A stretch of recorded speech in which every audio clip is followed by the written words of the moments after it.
નમસ્કાર, good morning. કેમ છો બધા?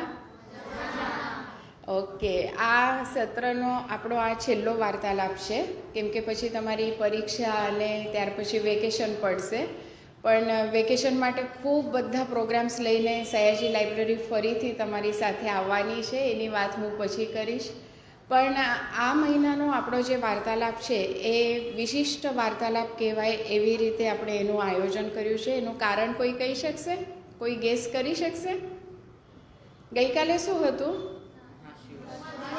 મહાશિવરાત્રિ. પછી બીજું શું? રાષ્ટ્રીય મહિલા દિવસ હતો. અને પછી 2 દિવસ પછી પણ કંઈક છે, કોઈ કહેશે? મહારાજા સયાજીરાવ ગાયકવાડની 161મી જન્મજયંતિ. જો, મહારાજા સયાજીરાવ ગાયકવાડની 161મી જન્મ જયંતિ છે, અને એટલા માટે આપણે આ વખતે પુસ્તકો પણ એવી જ રીતે સિલેક્ટ કરીને અહીંયા વાર્તાલાપનું આયોજન કર્યું છે કે જે કરીને અલગ અલગ વિષયો પર તમને એનાથી વધુ માહિતી મળી શકે. તો સયાજી લાઇબ્રેરી વતી તમને સૌને અહીંયા આવકારું છું, તમારું સ્વાગત કરું છું. અને ખૂબ સરસ 4 પુસ્તકો વિશે આજે આપણે જાણવાના છે, તો શાંતિથી સાંભળીશું. આજના કાર્યક્રમનું સંપૂર્ણ સંચાલન તમારામાંથી જ એક દીકરી કરવાની છે.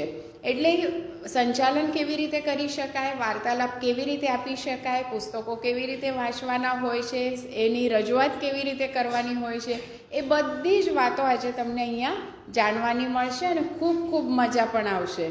તો આજના વાર્તાલાપની આપણે શરૂઆત કરીએ છીએ.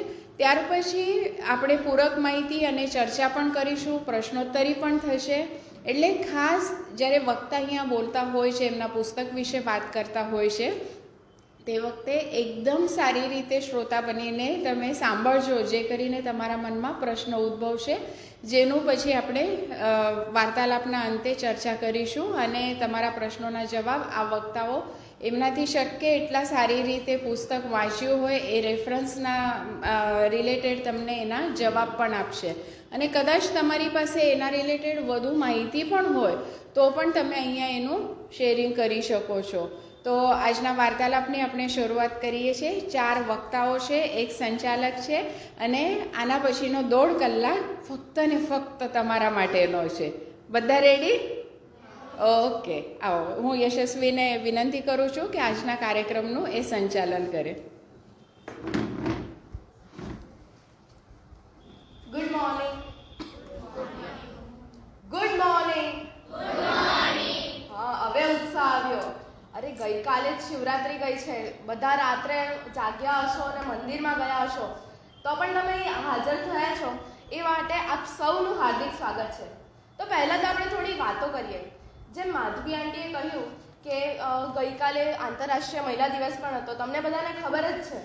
પણ તમને એ ખબર છે કે 8 માર્ચે જ કેમ મહિલા દિવસ ઉજવાય છે? 9 માર્ચે કેમ નહીં? કે પછી ફેબ્રુઆરી, એપ્રિલ, બીજા કોઈ મહિનામાં કેમ નહીં? 8 માર્ચે જ કેમ? કોઈને ખબર છે?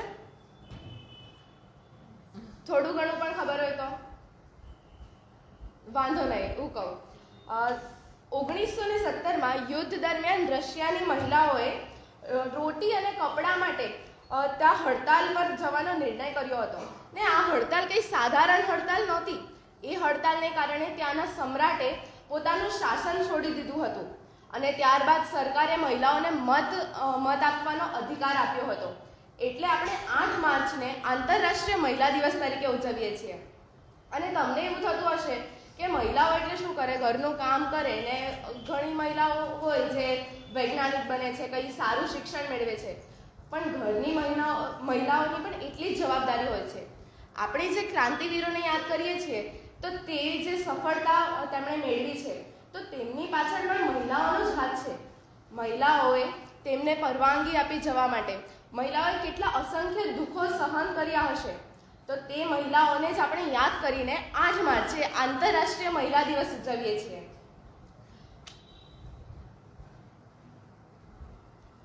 તો કેમ છો તમે બધા? ઉત્સાહ નથી લાગતો? કેમ છો તમે બધા?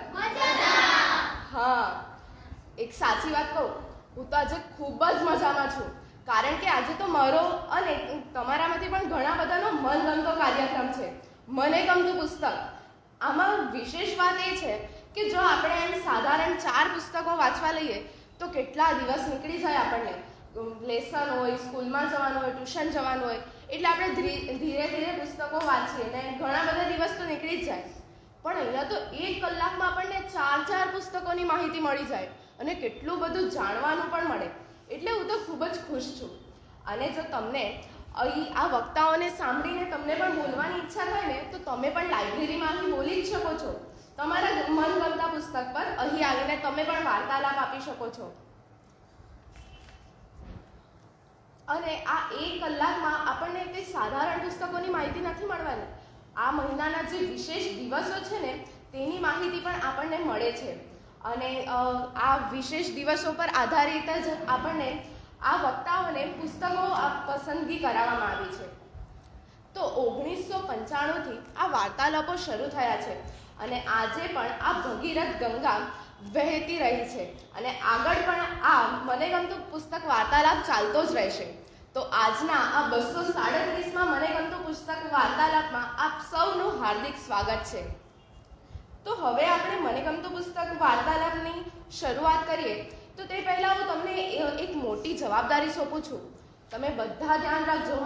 તમારે એકદમ શાંતિથી આ બધું સાંભળવાનું છે અને ધ્યાન રાખજો, કારણ કે અંતમાં તમને જો કોઈ પ્રશ્ન થાય તો આ વક્તાઓને પૂછવાનો છે અને તમારે માહિતી મેળવવાની છે. તો જો તમે બરાબર સાંભળ્યું હોય તો જ તમે પ્રશ્ન કરી શકો ને. તો એકદમ ધ્યાનથી હવે સાંભળજો અને હવે આપણે વાર્તાલાપને શરૂ કરીએ. તો સૌપ્રથમ આવે છે ઉર્વશી પટેલ. તે આજે આપણને જગવિખ્યાત મહિલા વૈજ્ઞાનિકો વિશે કહેવા માંગે છે. તો આ પુસ્તક પણ ગઈકાલે મહિલા દિવસ હતો એને કારણે જ પસંદ કરવામાં આવ્યું છે. તમને ઘણું બધું જાણવા પણ મળશે. ઉર્વશીનો શોખ છે નૃત્ય, ડિજિટલ મીડિયા, પ્રવાસન સ્થળોની મુલાકાત, વૈજ્ઞાનિક પ્રવૃત્તિઓ. તેને ભવિષ્યમાં ડૉક્ટર પણ બનવું છે. તેની સિદ્ધિઓ પણ અનેક છે. ડિજિટલ મેળા જિલ્લા કક્ષામાં તેણે પ્રથમ ક્રમ પ્રાપ્ત કર્યો છે. સાયન્સ ફેરમાં 3જો ક્રમ પણ પ્રાપ્ત કર્યો છે. SVS કક્ષા વિજ્ઞાન મેળામાં 2જો ક્રમ, BSA રાઇટિંગમાં 2જો ક્રમ, શાળા કક્ષાએ વાર્તા લેખનમાં પણ પ્રથમ ક્રમ પ્રાપ્ત કર્યો છે. એટલે ઉર્વશી તો ભણવાની સાથે સાથે અન્ય પ્રવૃત્તિઓમાં પણ આગળ છે. તો તેનું આ પુસ્તક જગવિખ્યાત મહિલા વૈજ્ઞાનિકો, જેના લેખક છે યોગેન્દ્ર જાની, તે KNB સાર્વજનિક હાઈસ્કૂલ, આલીપુર હાઈસ્કૂલ નવસારીમાં અભ્યાસ કરે છે. તો હવે આપણે તેના પુસ્તકની જાણકારી તેની પાસેથી જ લઈએ. ઉર્વશી પ્લીઝ.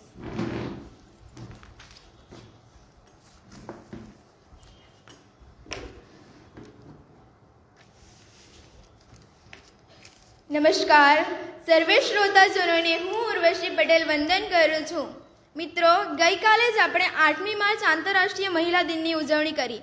તે નિમિત્તે નારી શક્તિને પ્રથમવાર યાદ કરતા મને કંઈ કહેવાનું મન થાય કે ચમકતી है बिजली तो आकाश बदल देती है, चमकती है बिजली तो आकाश बदल देती है, उठती है आंधी तो दिन रात बदल देती है, उठती है आंधी तो दिन रात बदल देती है, गरजती है नारी शक्ति तो इतिहास बदल देती है, गरजती है नारी शक्ति तो इतिहास बदल देती है, जगत जननी नारी तेरी जय हो, तेरी जय हो.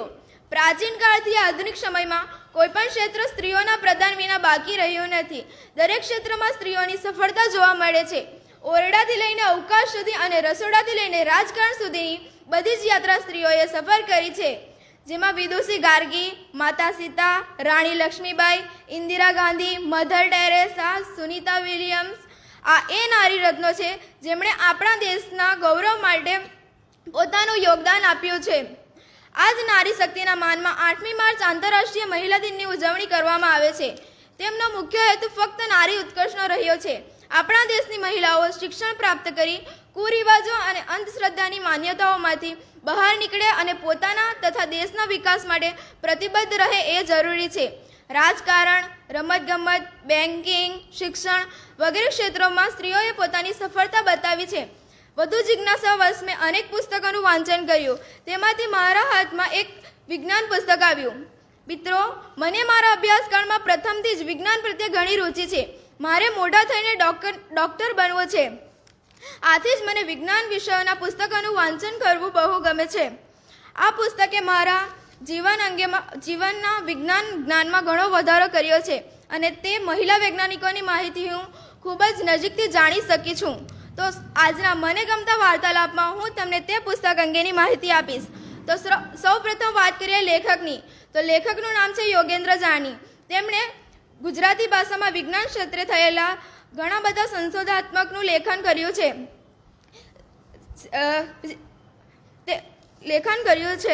લેખકની શૈક્ષણિક કારકિર્દી ખૂબ જ ઉજ્જવળ છે. તેમણે વનસ્પતિશાસ્ત્ર અને રસાયણશાસ્ત્રમાં BScની પદવી પ્રાપ્ત કરી છે અને તેમણે કાર્બનિક રસાયણશાસ્ત્રમાં MScની પદવી પ્રાપ્ત કરી છે. લેખકને વિજ્ઞાનમાં ઘણો રસ છે, આથી તેમના શબ્દભંડોળ પર વિજ્ઞાનથી ખૂબ જ જોડીતા છે. લેખકે ચંદ્રયાત્રા, જગવિખ્યાત મહિલા વૈજ્ઞાનિકો, ગ્રહો અને મંગળયાત્રા જેવા પુસ્તકોનું લેખન કર્યું છે. તેમના પુસ્તકોના નામ સાંભળીને જ આપણને ખબર પડે છે કે લેખક વિજ્ઞાનનો જીવ છે. એમના પુસ્તકોમાંથી આજે મને પસંદ પડેલ છે જગવિખ્યાત મહિલા વૈજ્ઞાનિકો. તે પુસ્તકમાં અનેક મહિલા વૈજ્ઞાનિકોની માહિતી આપવામાં આવી છે. આ પુસ્તકમાં એવા તેવા મહિલા વૈજ્ઞાનિકોને માહિતી આપવામાં નથી આવી જેઓ શ્રેષ્ઠ વૈજ્ઞાનિકો પણ છે અને સંશોધકો પણ છે. તો ચાલો મને પસંદ પડેલ 3 મહિલા વૈજ્ઞાનિકો વિશે જાણીએ. તો સૌપ્રથમ વાત કરીએ ફ્લોરેન્સ બાસ્કોમની. તો તેઓ એક ભૂસ્તર શાસ્ત્રી હતા. તેમનો જન્મ 14 જુલાઈ 1862ના રોજ અમેરિકામાં થયો હતો. તેમના પિતા કોલેજમાં પ્રાધ્યાપક તરીકે કાર્ય કરતા હતા. તેમની માતા સ્ત્રીઓના હકો માટે લડાતા જૂથોમાં જોડાયેલા હતા. તેમણે સૌપ્રથમ ભૂસ્તર શાસ્ત્રમાં MAની પદવી પ્રાપ્ત કરી અને ત્યારબાદ તેમણે સંશોધનાત્મકની શરૂઆત કરી. ત્યારબાદ તેમણે વનસ્પતિશાસ્ત્રમાં સંશોધનો કર્યા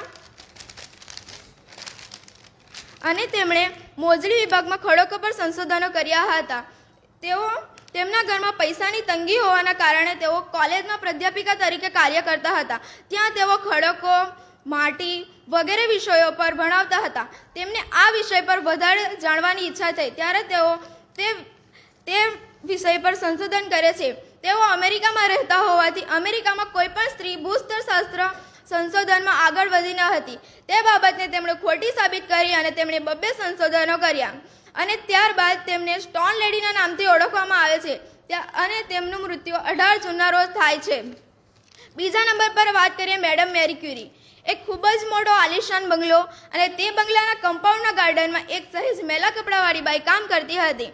એક પત્રકારને ક્યાંકથી ખબર પડી હતી કે અહીં મહિલા વૈજ્ઞાનિક પોતાની રજાઓ ગાળવા માટે આવી છે. પત્રકારે પેલી બાઈને પૂછ્યું, માદામ ઘરમાં છે?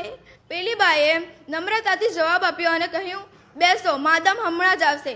થોડા સમયમાં પેલી બાઈ બંગલાના અંદરના ભાગમાં અદૃશ્ય થઈ ગઈ. પત્રકારને લાગ્યું માદામને બોલાવવા માટે ગઈ હશે. પત્રકારના આશ્ચર્યચકિતમાં જ પેલી બાઈ સુંદર અને સ્વચ્છ કપડાં પહેરીને પત્રકારની સામે આવીને બેઠી અને કહ્યું, હું જ માદામ છું, બોલો શું કામ છે? સાદા કપડાવાળી બગીચામાં કામ કરતી તદ્દન સાદી એ બાઈ હતી વિશ્વની 2 નોબેલ પારિતોષિક જીતનારી સ્ત્રી. પુખ્ત અને ભણેલા લોકોને જો કોઈ મહિલા વૈજ્ઞાનિકનું નામ યાદ ન રહે સિવાય મેડમ મેરી ક્યુરી. તેઓ પોતાના વતનને ચાહતી હોવા છતાં પણ તેઓ ફ્રાન્સમાં રહેતી હોવાથી પોતાનું નામ માર્જાથી બદલીને મેરી ક્યુરી રાખ્યું હતું. તેમણે માર્જાથી બદલીને મેરી ક્યુરી રાખ્યું હતું.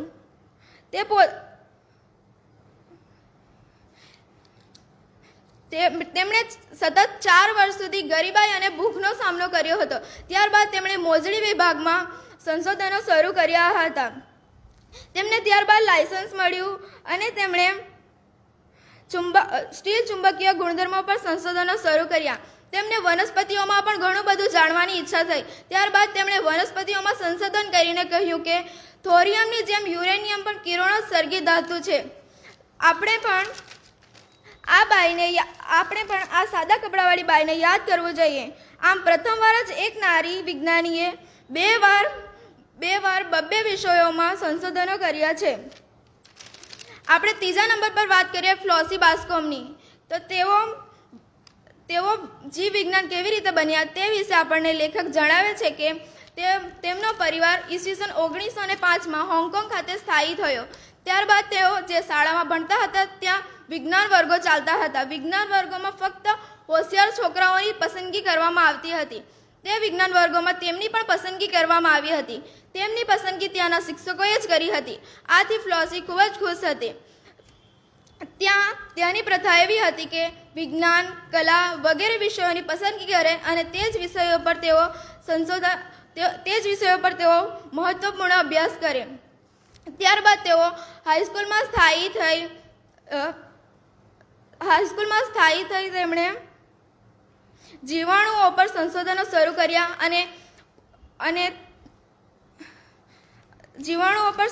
કર્યા અને કેન્સરની ગાંઠો કઈ રીતે બને છે તેમના પણ સંશોધનો કર્યા હતા. તેમણે HIV અને એઇડ્સ પર પણ સંશોધનો કર્યા હતા અને ત્યારબાદ તેમણે જણાવ્યું કે એઇડ્સ નામના રોગથી જ HIV થાય છે.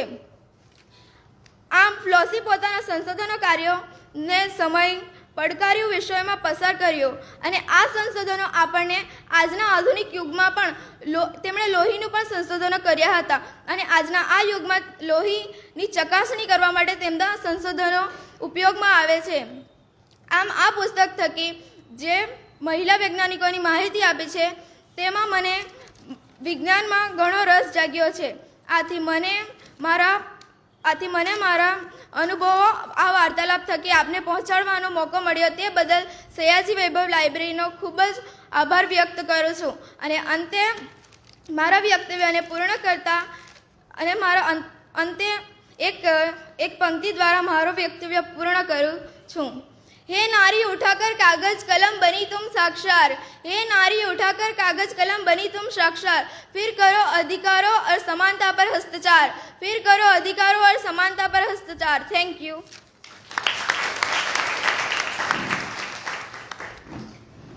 ખૂબ સરસ ઉર્વશી.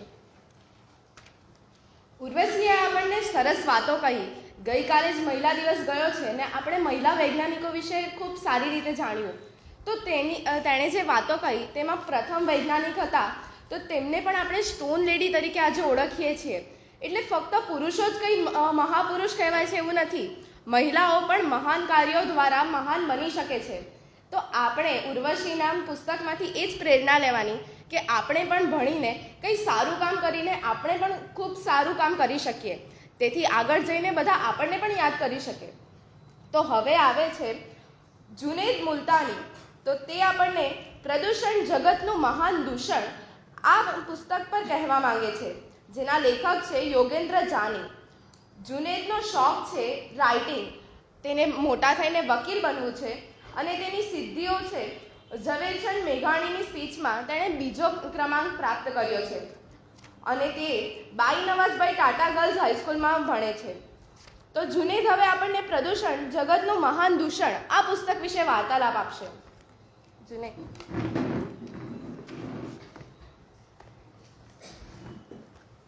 નમસ્કાર. અત્રે ઉપસ્થિત મંચસ્થ મહાનુભાવો અને જુદી જુદી શાળાઓમાંથી પધારેલા અનેક વિદ્યાર્થી મિત્રોને મારા સાદર પ્રણામ. મારું નામ મુલ્તાની જુનેદ છે. હું બાઈ નવાઝભાઈ ટાટા ગર્લ્સ હાઈસ્કૂલમાં ધોરણ 9માં અભ્યાસ કરું છું.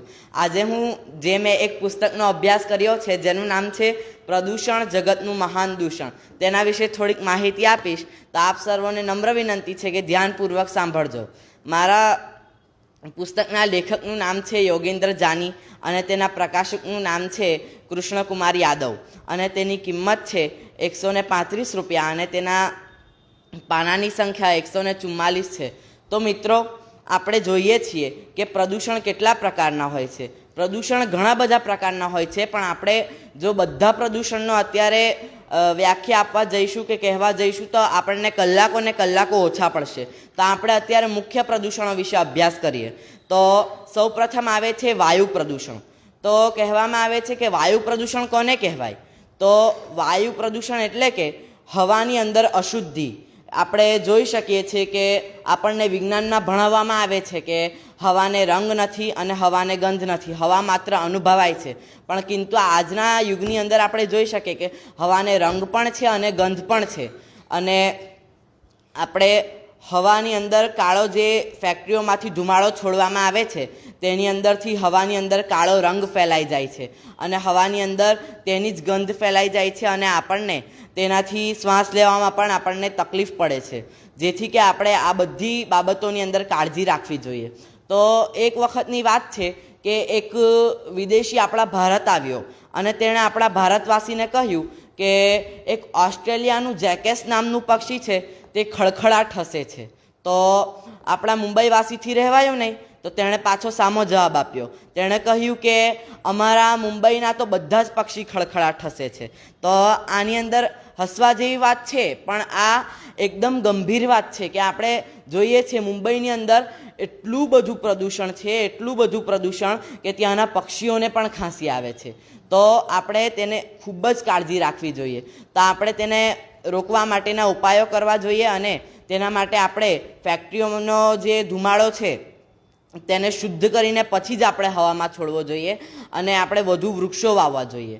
તો એક પ્રદૂષણ અહીં સમાપ્ત થાય છે અને આપણે બીજા પ્રદૂષણ એટલે કે જળ પ્રદૂષણ વિશે જાણીએ.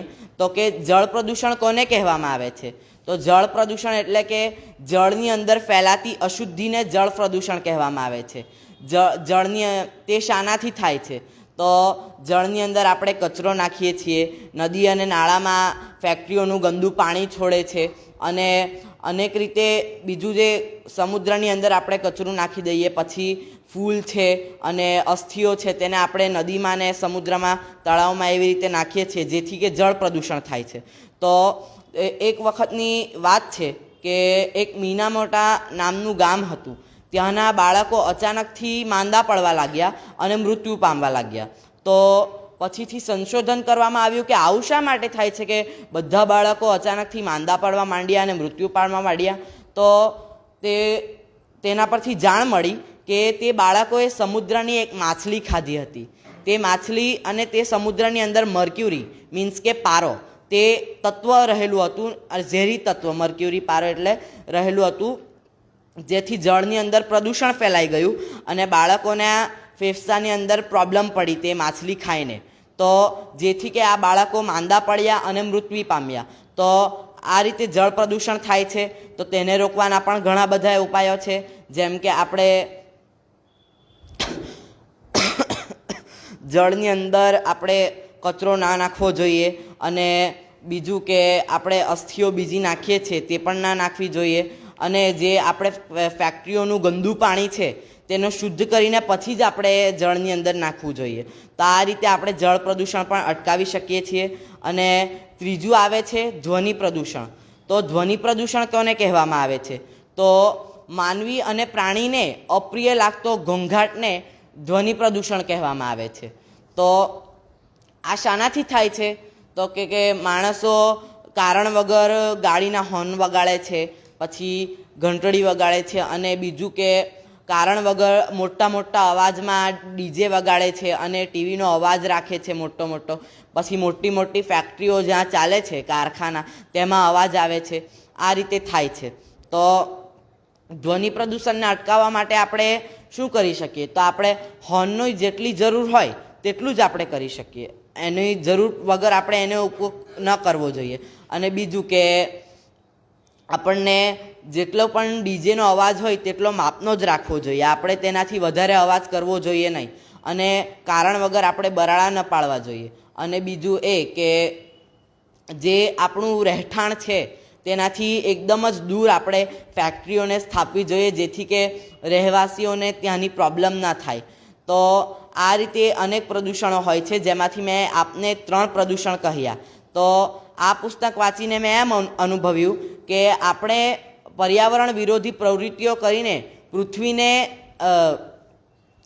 પૃથ્વીને આવનારી પેઢી માટે અશુદ્ધ કરી નાખી છે અને એકદમ જ પ્રદૂષણ કરી નાખી છે.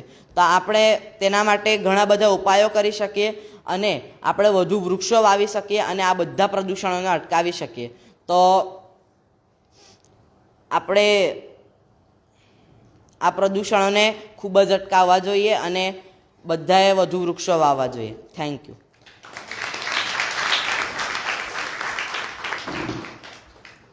ખૂબ સરસ જુનેદે આપણને જે પ્રદૂષણની વાતો કહી તે એકદમ સાચી હતી. પ્રદૂષણ એ જગવિખ્યાત દૂષણ જ છે. આપણે રોજિંદા જીવનમાં પણ અનુભવીએ છીએ. આપણે કશે વાહન પર જતા હોય ને પાછળથી કોઈ જોરમાં હોર્ન મારવા લાગે તો આપણને ગુસ્સો આવે કે નહીં? આવે ને?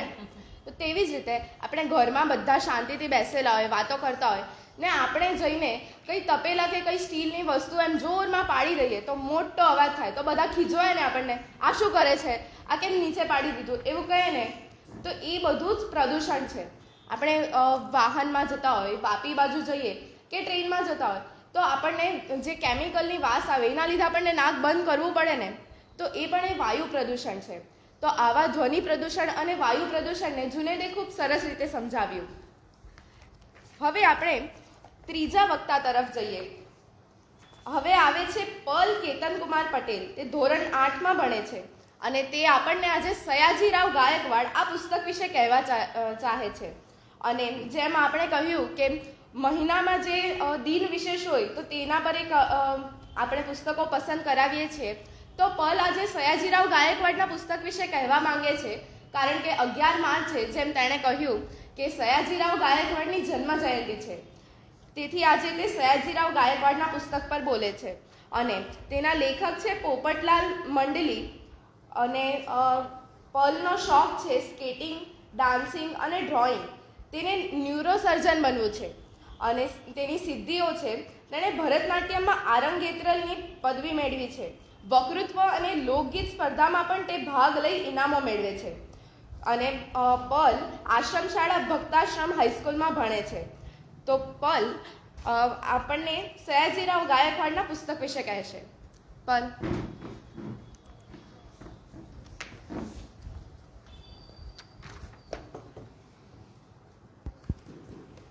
નમસ્કાર, સૌને જય શ્રી કૃષ્ણ. મારું નામ પલ કેતનકુમાર પટેલ છે. હું ધોરણ 8માં ભણું છું અને મારી શાળાનું નામ આશ્રમ શાળા ભક્તાશ્રમ ઇંગ્લિશ મીડિયમ સ્કૂલ છે. હું આજે તમારી સમક્ષ મહારાજા સયાજીરાવ ગાયકવાડ વિશે વાર્તાલાપ કરવા જઈ રહી છું. મેં જે પુસ્તક વાંચ્યું છે તેનું નામ સયાજીરાવ ગાયકવાડ છે અને તેના લેખક પોપટલાલ મંડલી છે. પોપટલાલ મંડલી એ બાળ સાહિત્યકાર છે, જેમણે બાળકો માટે ઘણા બધા બાળ વાર્તાઓ અને બાળ ગીતોના પુસ્તકો લખ્યા છે, જેનાથી બાળકના મનમાં સંસ્કાર અને ચારિત્ર્યનું ઘડતર કરી શકાય. લેખક આ પુસ્તકમાં એવું કહે છે કે બધા દેશમાં આપણો દેશ મહાન છે અને આપણા દેશની મહાનતા તેના સંસ્કાર અને આપણી ભારતની પુણ્યવંતી ભૂમિ પર જન્મેલ મહાન રાજવીઓથી મળેલ છે. આ બધા રાજવીઓ સાથે આવી શકે તેવા એક મહાન રાજવી આપણા ગુજરાતમાં થઈ ગયા, જેમનું નામ મહારાજા સયાજીરાવ ગાયકવાડ, કે જેમણે પ્રજાને ભણાવી અને સંસ્કારશીલ બનાવી. સયાજીરાવ ગાયકવાડનો જન્મ 11મી માર્ચ 1863માં મહારાષ્ટ્રના નાસિક જિલ્લામાં કવલાણા ગામમાં થયો હતો. તેમના પિતાનું નામ કાશીરાવ ગાયકવાડ અને માતાનું નામ ઉમાબાઈ હતું. કાશીરાવ ગાયકવાડના વંશજ હતા, તેથી તેમના 3 પુત્રો હતા. સૌથી મોટા આનંદરાવ, બીજા નંબરે આવે ગોપાળરાવ અને ત્રીજા નંબર પર આવે સંપતરાવ. એક દિવસ કાશીરાવને રાજ્ય સરકારનું તેડું આવ્યું. તેમણે 3 દીકરાઓને લઈને વડોદરા જવાનું હતું અને એવું પણ કહેવામાં આવ્યું કે મહારાજા ખંડેરાવના વિધવા રાણી જમનાબાઈ યોગ્ય પુત્રને દત્તક લેવા ઈચ્છે છે, તો તેમના 3 પુત્રોમાંથી પણ પસંદગી થાય. કાશીરાવના 3 પુત્ર અને ઉખાજીના પુત્ર દાદા સાહેબમાંથી પસંદગી કરવાની હતી. મહારાણીએ ચારેયને પ્રશ્ન કર્યો કે તમે અહીં શા માટે આવ્યા છો?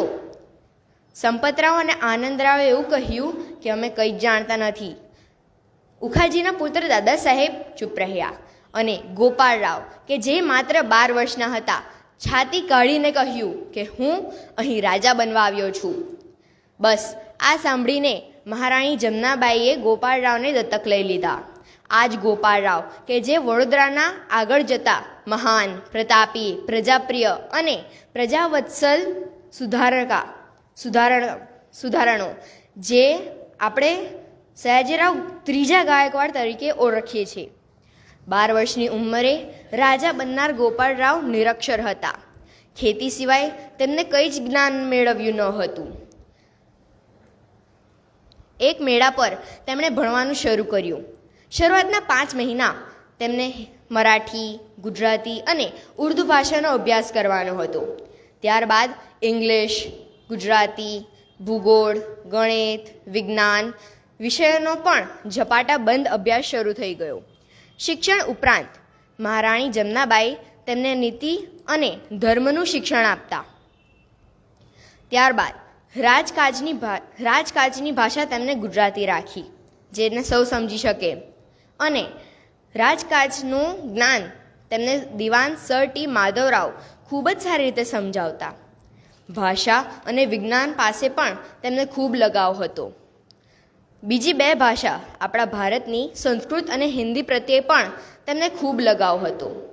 તેથી તેમણે તે બે ભાષાને ખૂબ જ પ્રસાર અને પ્રચાર કર્યો. સંસ્કૃત શીખવાની તેમની ઈચ્છા તેમણે 55 વર્ષની ઉંમરે પૂર્ણ કરી. જોતજોતામાં મહારાજી યુવાન બન્યા અને 1880માં તેમના લગ્ન તાંજોરના રાજકુટુંબની કન્યા લક્ષ્મીબાઈ સાથે કરાવ્યા. લક્ષ્મીબાઈનું નામ બદલીને મહારાણી ચિમનાબાઈ રાખવામાં આવ્યું. આ લગ્નની ખુશીમાં લક્ષ્મી વિલાસ પેલેસના પાયા નંખાયા. મહારાજા ગાદીએ બેઠા તે સમયે વડોદરા આજે જે છે તેવું ન હતું. તે સમય ખૂબ જ અવ્યવસ્થિત હતું. તેથી તેઓ મક્કમ બનીને સુધારાના કાર્ય શરૂ કરી દીધું. લોકો એવું માનતા કે ગાયકવાડ એટલે અંધેર. તે રાજાને ગમતું જ ન હતું.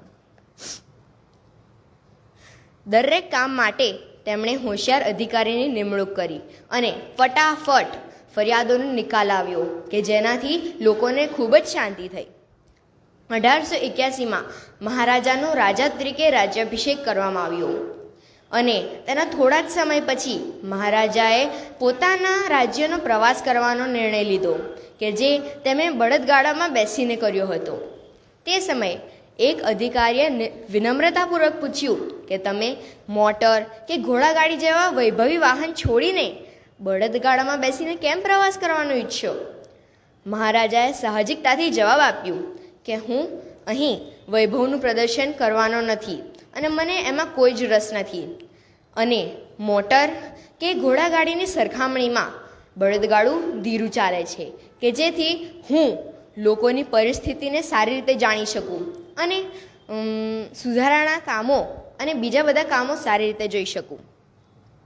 સયાજીરાવ ગાયકવાડે સૌ પ્રથમ પ્રાઇમરી એજ્યુકેશન ફરજિયાત કરવાની પહેલ કરી અને વડોદરામાં એક વિશાળ પુસ્તકાલય ખોલાવ્યું કે જે હજુ પણ કાર્યરત છે અને જેમાં 3 લાખથી વધારે પુસ્તકો છે. મહારાજા પ્રજાજનોના ભલા માટે ઘણા બધા કાર્ય કરતા, જેમ કે બાળ લગ્ન પર પ્રતિબંધ, સ્ત્રી શિક્ષણ અને બહુલગ્ન પ્રથા બંધ કરાવી. તે સિવાય મહારાજાએ અછૂત જાતિના લોકો માટે પણ ઘણા કાર્ય કર્યા. ડૉક્ટર ભીમરાવ આંબેડકર કે જેઓને આપણે બંધારણના ઘડવૈયા તરીકે ઓળખીએ છીએ, તેમની ઉન્નતિ અને પ્રગતિમાં પણ મહારાજા સયાજીરાવ ગાયકવાડની ખૂબ જ મહત્વપૂર્ણ યોગદાન રહ્યું છે. મહારાજા સયાજીરાવ ગાયકવાડને સન્માન આપવા માટે તેમણે પોતાની PhDનો લખેલો શોધગ્રંથ મહારાજાને અર્પણ કર્યો હતો. મહારાજાએ ગરીબ બ્રાહ્મણો માટે પણ અનેક છાત્રાલયો ખોલાવ્યા કે જઈ દરરોજ સવાર સાંજ યજ્ઞ, હવન, પછી રમતો, શિક્ષણ બધું નિયમિત રીતે થતું, જેથી બાળકોની જીવનશૈલી જ બદલાઈ ગઈ અને તેમાં સંસ્કારનું સિંચન થયું. મહારાજા હંમેશા ધર્મ સ્વાતંત્ર્યને એક વ્યક્તિગત પસંદગી માનતા. તેથી તેઓએ 1901માં ધર્મ સ્વાતંત્ર્યનો કાયદો રજૂ કર્યો.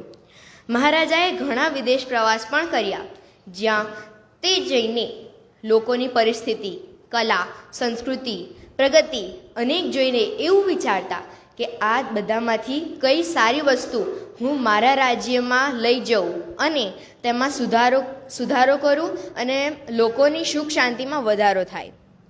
મહારાજા ખૂબ જ કલાપ્રિય રાજવી હતા. તેમણે ચિત્રકલા, મૂર્તિકળા અને સંગીત કળાને પ્રોત્સાહન આપવા માટે ઘણો જ પ્રયાસ કર્યો. સંગીત કળાને પ્રોત્સાહન આપવા તેમણે સંગીત કળા મહાવિદ્યાલય પણ શરૂ કરાવ્યું. વડોદરામાં સયાજીબાગમાં આવેલ એક મ્યુઝિયમ છે અને અનેક ઇમારતો કે જે એમના કલા પ્રત્યેનો પ્રેમ દર્શાવે છે. મહારાજા સયાજીરાવ ગાયકવાડ સ્વાતંત્ર્યની લડતમાં કામ કરતી ભારતભરની અનેક સંસ્થાઓ જેમ કે આર્ય સમાજ, બ્રહ્મો સમાજ અને પ્રાર્થના સમાજને પણ ખૂબ જ મહત્ત્વપૂર્ણ આપતા અને ભારતના બધા નેતાઓ અને સમાજ સુધારકો પાસેથી પ્રેરણા લઈ વડોદરાને એક સારો રાજ્ય બનાવ્યું, જેના વખાણ દાદાભાઈ નવરોજી, મહાત્મા ગાંધી, રવિન્દ્રનાથ ટાગોરે પણ કર્યા હતા. મહારાજા સયાજીરાવ ગાયકવાડ, જેમને આપણે વડોદરાના રાજા તરીકે ઓળખીએ છીએ, તેમની પત્ની ચિમનાબાઈનું એક રોગના કારણે મૃત્યુ થયું અને તેમના બીજા લગ્ન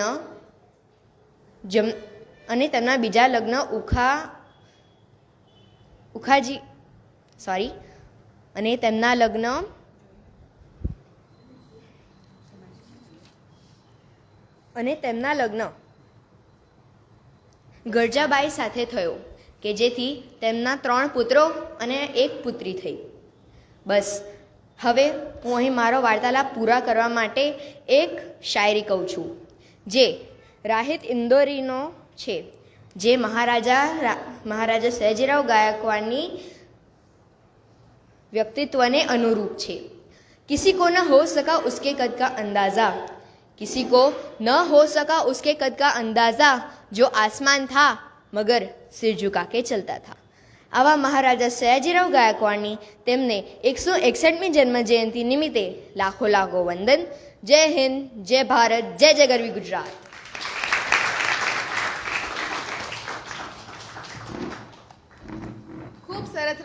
ખૂબ સરસ રજૂઆત પલ.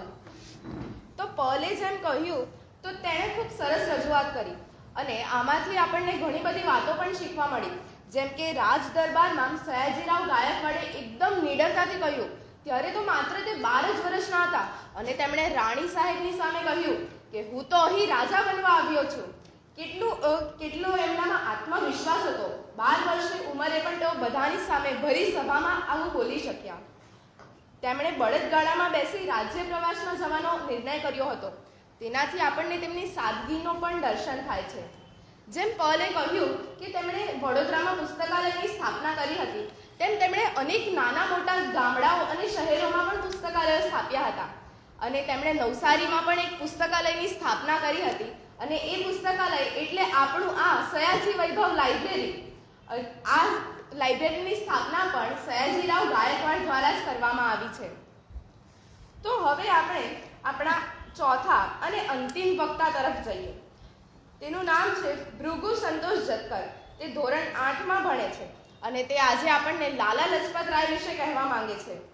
તેનો શોખ છે સંગીત અને ક્રિકેટ. તેને મોટા થઈને મિલિટરીમાં જવાની ઈચ્છા છે અથવા તો એન્જિનિયરિંગનો અભ્યાસ કરવો છે. તેની સિદ્ધિઓ છે, તેણે ખેલ મહાકુંભમાં ચક્ર ફેંકમાં પ્રથમ ક્રમ પ્રાપ્ત કર્યો છે અને ક્રિકેટમાં અંડર 14ના મેન ઓફ ધ મેચની ટ્રોફી પણ મેળવી છે. સાથે સાથે જયઘોષ થિયેટર દ્વારા રજૂ થયેલ ફૂલ લેન્થ ડ્રામામાં પણ તેણે ભાગ લીધો હતો. તો ભૃગુ આપણને જીતેન્દ્ર શાહ દ્વારા લિખિત લાલા લજપત રાય પુસ્તક વિશે વાર્તાલાપ આપશે. તે શ્રી સરસ્વતી વિદ્યા મંદિરમાં અભ્યાસ કરે છે. ભૃગુ પ્લીઝ.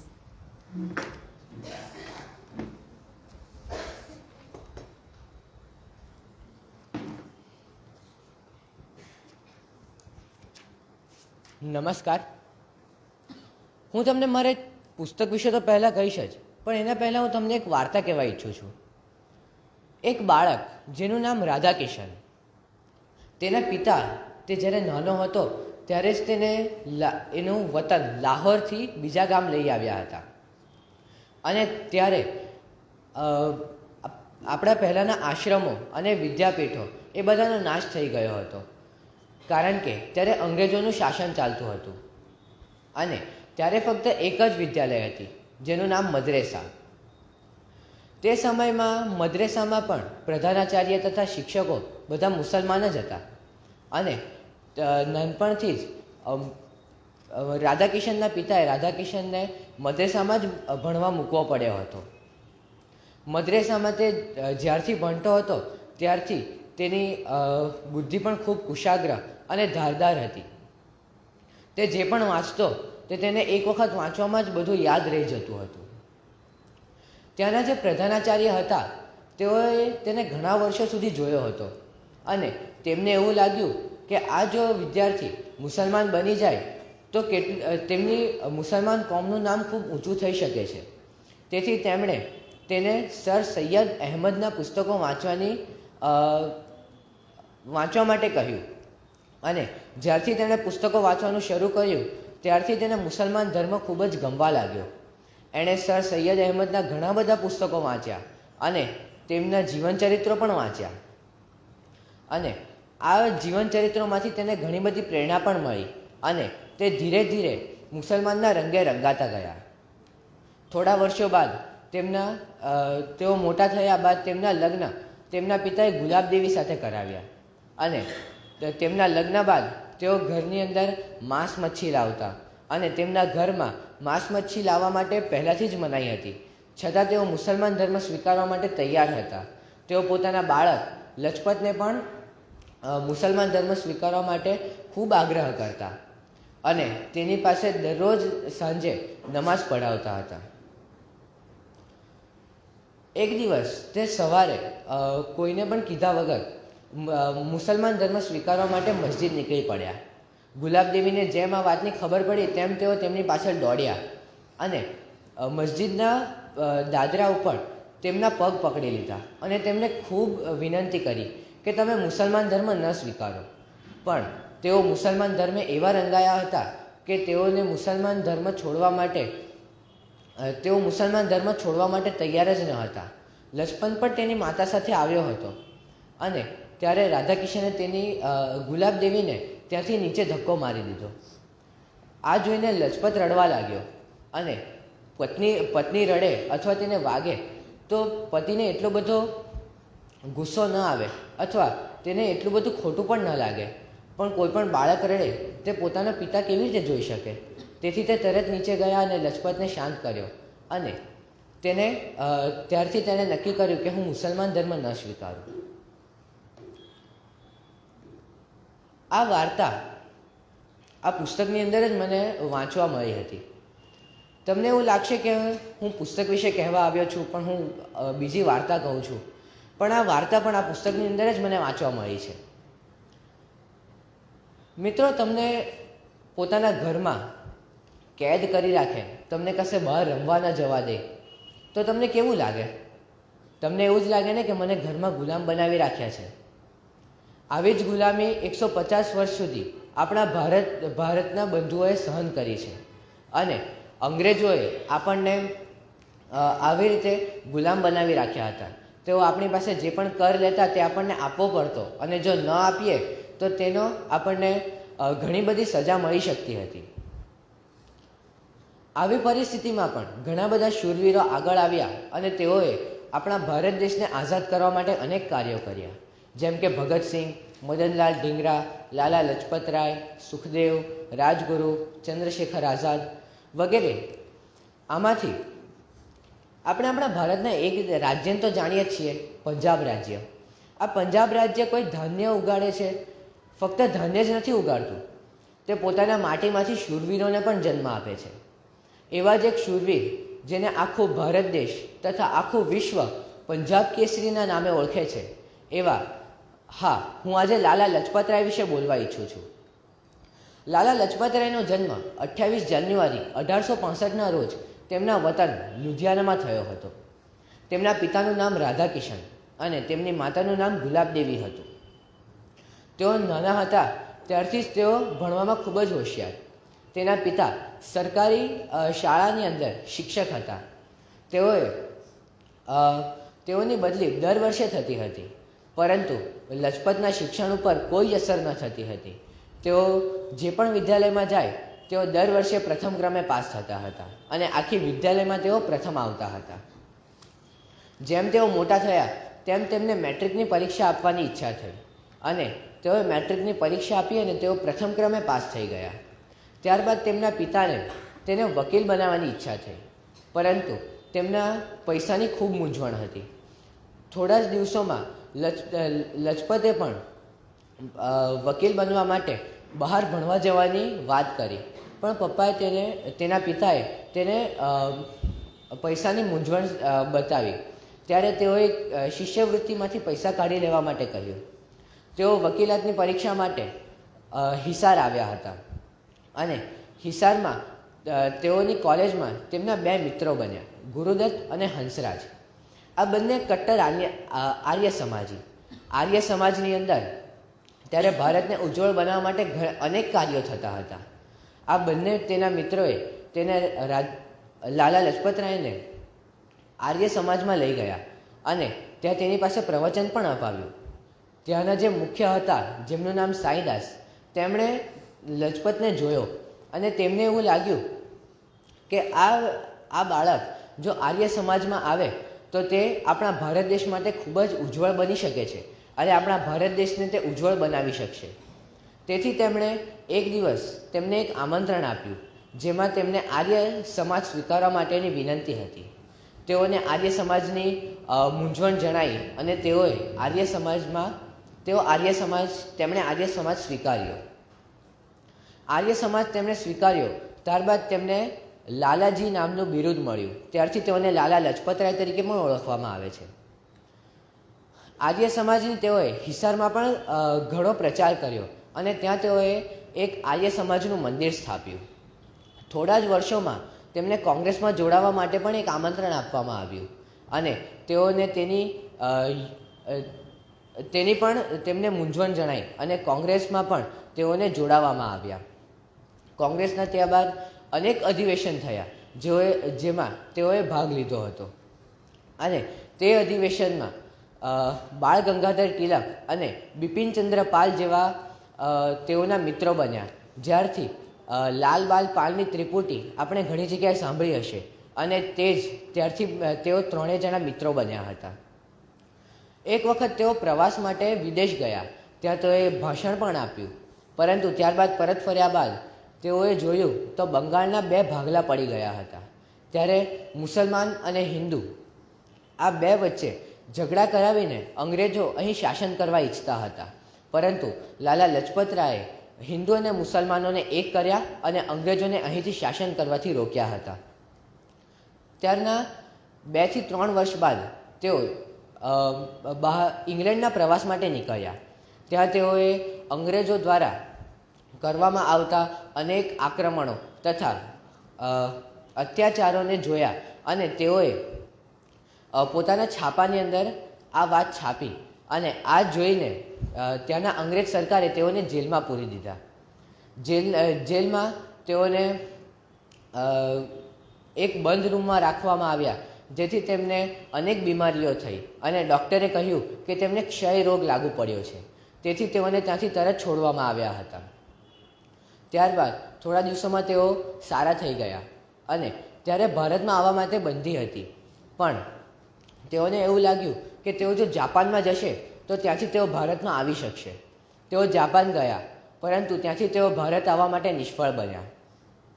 ત્યારબાદ તેઓ ત્યાંથી અમેરિકા ગયા અને અમેરિકામાં તેઓ રહેવા લાગ્યા, પરંતુ તેઓએ કરેલી ટીકા બધે જ ફરી વળી હતી.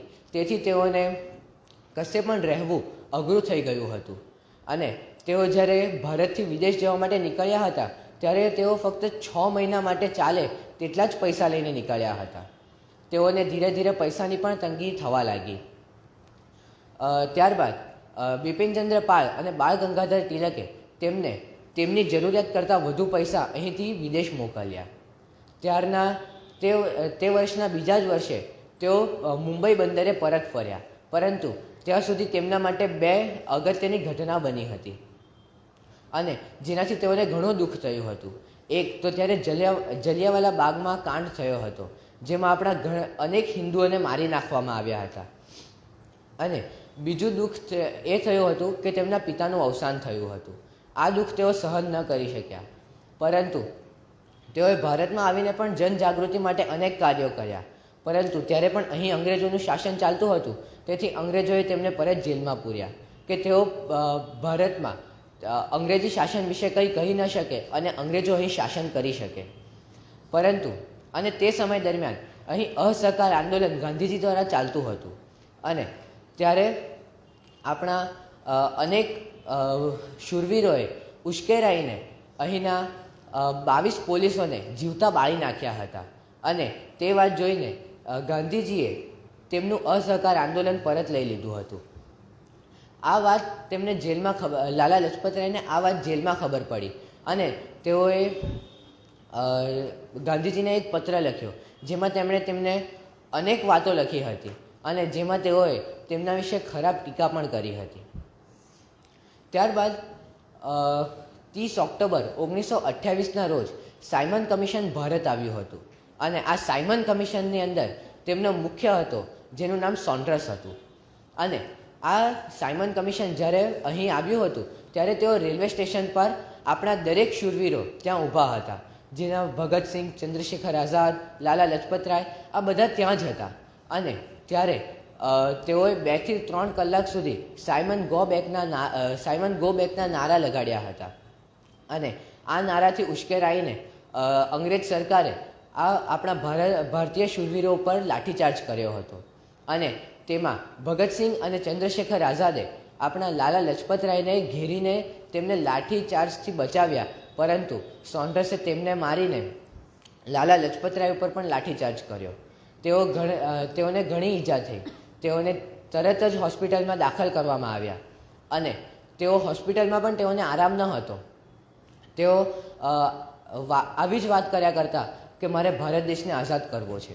અને તેઓએ સોન્ડર્સના બદલા માટે અનેક પ્રયત્નો પણ કર્યા હતા. આવું તેઓ 16 નવેમ્બર 1928 સુધી કહેતા હતા. અને એને બીજા દિવસે 17 નવેમ્બર 1928ના દિવસે તેઓ સવારે ઉઠ્યા ન હતા. તેઓ નિદ્રામાં જ પોતાના પ્રાણ આપી દીધા હતા. અને તેઓનો અંતિમ સંસ્કાર રેવા નદીના કિનારે થયો હતો. અને ત્યારે ભગતસિંહ, સુખદેવ, રાજગુરુ અને ચંદ્રશેખર આઝાદે તેમના અગ્નિ સંસ્કાર વખતે શપથ લીધી હતી કે અમે સોન્ડર્સને તેને મારી નાખીશું. અને ત્યારના થોડાક જ દિવસોમાં તેઓએ સોન્ડર્સને માર્યો હતો અને તેઓએ લાલા લજપતરાયનું તર્પણ કર્યું હતું.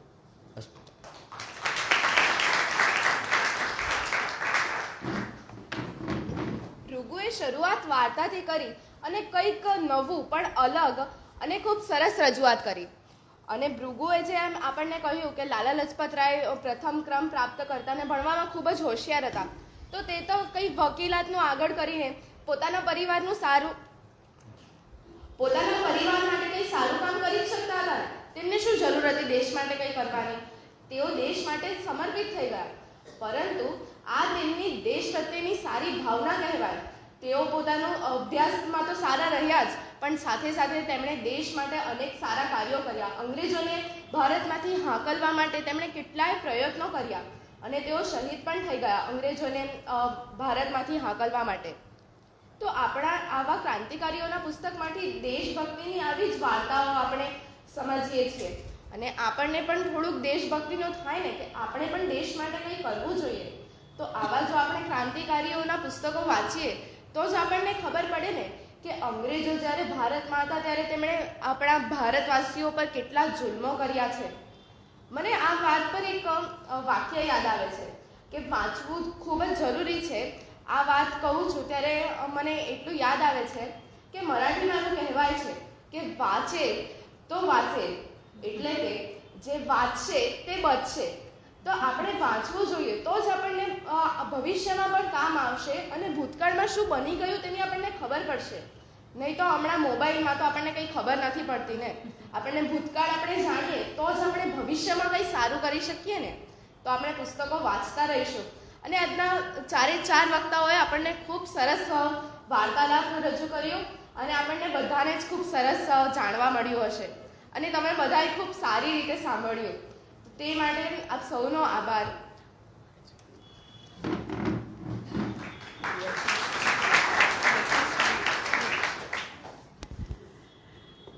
સો 4 પુસ્તકો, લગભગ 1.25 કલાક જેવો આપણો 1 કલાક જેવો સમય થયો છે અને એટલી સરસ વાતો બધાએ કરી છે. મને તો ખૂબ મજા આવી. તમને આવી? હા ને? અને પહેલી વખત કોણ આવ્યા છે અહીંયા લાઇબ્રેરીમાં? ઓહ, પહેલી વાર આવ્યા છો લાઇબ્રેરીમાં? ઓકે, અને અહીંયા વાર્તાલાપ આપ્યો છે 4માંથી પહેલી વખત જ વાર્તાલાપ આપ્યો છે એવા છો તમે કે બીજી વખત આવ્યા છો વાર્તાલાપ? પહેલી વખત બધા જ? જો આજે એટલે કેવો યોગ છે આપણો કે તમે બધા જે પ્રથમ વખત લાઇબ્રેરી આવ્યા છો. આ 4 વક્તાઓ પહેલી વખત વાર્તાલાપ આપે છે અને છતાં પણ આપણને કેટલી બધી માહિતી મળી છે 1 કલાક દરમિયાન. તો તમને એમ નથી લાગતું કે આપણે પોતાને અને આ વક્તાઓને તાળીઓથી વધાવી લેવા જોઈએ?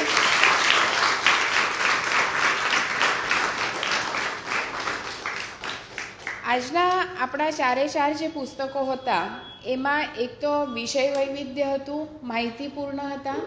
જે પહેલાં આપણે ઉર્વશીએ વાત કરી મહિલા વૈજ્ઞાનિકો વિશે, તો એનું જે પુસ્તક છે તે પણ તમને ઉત્સુકતા થશે કે આમાં કયા કયા વૈજ્ઞાનિકોની વાતો છે, કેમ કે આ બધી મહિલાઓ છે. તો એક સ્ત્રી શું નથી કરી શકતી? જો આપણે મનમાં નિશ્ચય કરી શકીએ કે નાનપણથી કે મારે કંઈક બનવું છે અને આવા પુસ્તકોનું આપણે વાંચન કરીએ તો ચોક્કસ જ આપણને કંઈક પ્રેરણા મળે છે અને એમાંથી આપણે આગળ જવા માટે કંઈક રસ્તો પણ દેખાય, માર્ગદર્શન પણ મળતું હોય છે. તો આવા પુસ્તકો વાંચીએ અને આ પુસ્તક જ્યારે પોતે વાંચતી હશે તો તને પોતાના જીવનમાં પણ એનાથી લાભ થશે કે એક કેમ કે આ કંઈ એકદમ ઇઝી જર્ની નથી હોતી કે કોઈ કામ મનમાં વિચાર કરે કે મારે સાયન્ટિસ્ટ બનવું છે અને બની ગયા એવું શક્ય બને છે? એના માટે કેટલો બધો સંઘર્ષ કરવો પડે છે, કેટલો બધો અભ્યાસ કરવો પડે છે અને એના માટે કેટલી બધી મહેનત પણ કરવી પડતી હોય છે.